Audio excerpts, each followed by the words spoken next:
ताई नाम के पाठ के लेखक हैं विश्वंभर नाथ शर्मा कौशिक जी का जन्म आकर सन 1891 में अम्बाला छावनी में एक मध्यवर्गीय परिवार में हुआ था। उन्होंने स्कूल में फ़ारसी और उर्दू भाषा का अध्ययन किया। हिंदी और संस्कृत की शिक्षा उन्होंने घर पर ही प्राप्त की। वे प्रभा का संपादन उन्होंने बड़ी सफलता के साथ किया था। इनके कुछ प्रमुख रचनाएं हैं कल्प मंदिर, चित्रशाला, मणिमाला, माँ और भिखारिणी आदि इनके प्रमुख रचनाओं के रूप में माने जाते हैं। इस महान लेखक की मृत्यु आकर सन 1945 में हुई। ये था ताई नामक पाठ के कवि परिचय। अब एक बार अपन पाठ पर नज़र डालेंगे और पाठ में बताया जाता है वह लड़का जिस तरह से ताऊ से संबोधन कर रहा है, ताऊ जी हमें रेलगाड़ी ला दोगे, यानी कि छोटे बच्चे किस तरह से बात करते हैं, वह तो तोतले बातें आते हैं उन्हें, जैसा कि कह रहा है कि रेलगाड़ी करते हैं रेलगाड़ी। कहता हुआ एक 5 वर्षीय बालक बाबू रामजी दास की ओर दौड़ा। कितने साल का है बच्चा? वो केवल 5 साल का बच्चा है। और बाबू साहब ने दोनों बाहें फैला कर कहा, हाँ बेटा ला देंगे। यानी कि ताऊ से वह 5 वर्षीय बालक कहने लगा। और उसके बाद वह उस समय उनके ताऊ जी बोलने लगे, क्या करेगा रेलगाड़ी का? तो बालक बोला उच में, यानी कि उसमें बोलने के लिए उच में कह रहा, उच में बैठकर बड़ी दूर जाएंगे, हम भी जाएंगे, चुन्नी को भी ले जाएंगे, बाबूजी को नहीं ले जाएंगे, हमें रेलगाड़ी नहीं ला देते, ताऊ जी तुम ला दोगे तो तुम्हें ले जाएंगे। यानी कि ये वह लड़का 5 वर्षीय लड़का बालक इस तरह से ताऊ के साथ संबोधन कर रहा है। उस समय बाबूजी बोलने लगे, और किसे ले जाएगा?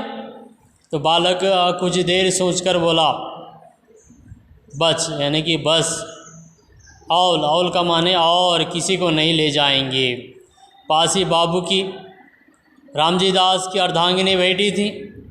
बाबू साहब ने उनकी ओर इशारा करके कहा, और अपनी ताई को नहीं ले जाएगा बोलकर उस लड़के को कहने लगे।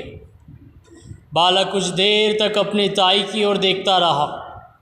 ताई जी उस समय कुछ चिढ़ी हुई थी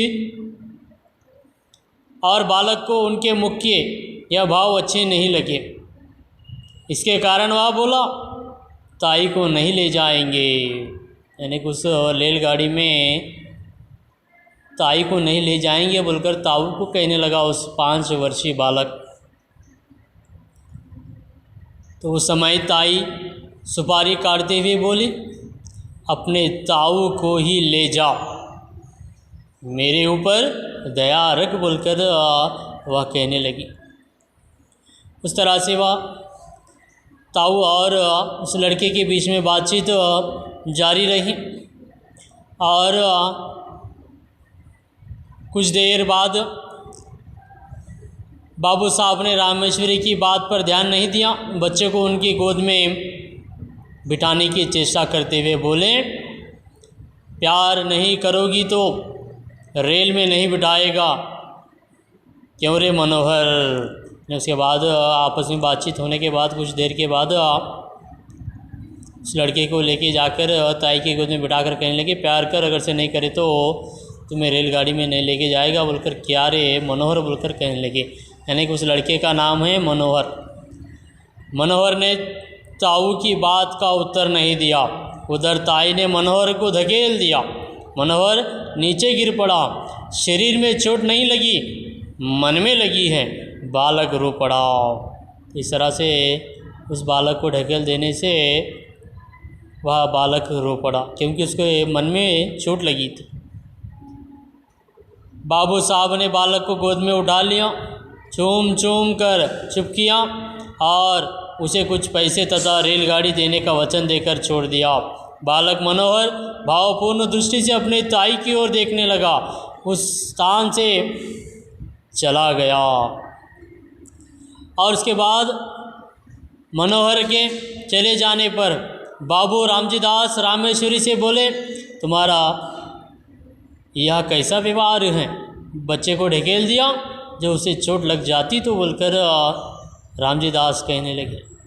उस समय रामेश्वरी मुंह लटका कर बोली, लग जाती तो अच्छा होता, क्यों मेरे खोपड़ी पर लावे देते थे, यानी क्यों मुझे लाकर ज़बरदस्ती मेरे ऊपर डाल देते हैं, बोलकर इस तरह के व्यवहार कहने लगे।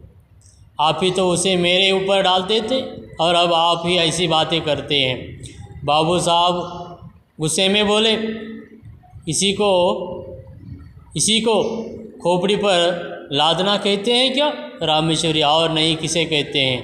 तुम्हें तो अपने आगे और किसी का दुख सुख सूझता ही नहीं। ना जाने कब किसकी जी कैसा है, तुम्हें इन बातों की कुछ परवाह ही नहीं है।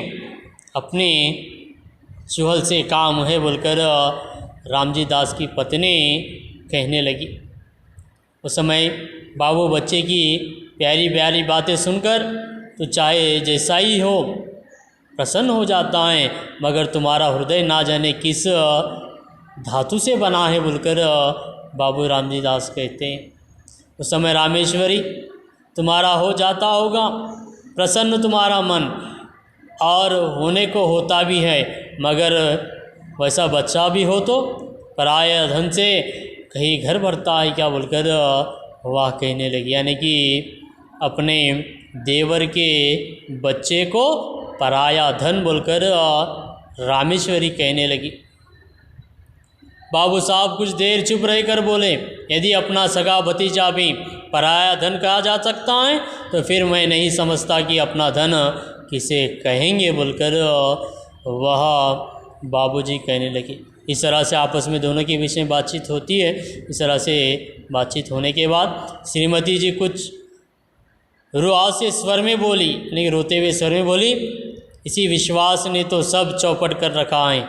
ऐसी विश्वास पर सब बैठे जाएंगे तो काम कैसे चलेगा? सब विश्वास पर ही बैठे रहें तो आदमी कहाँ को किसी बात के लिए चेष्टा करे, बोलकर वह कहने लगे।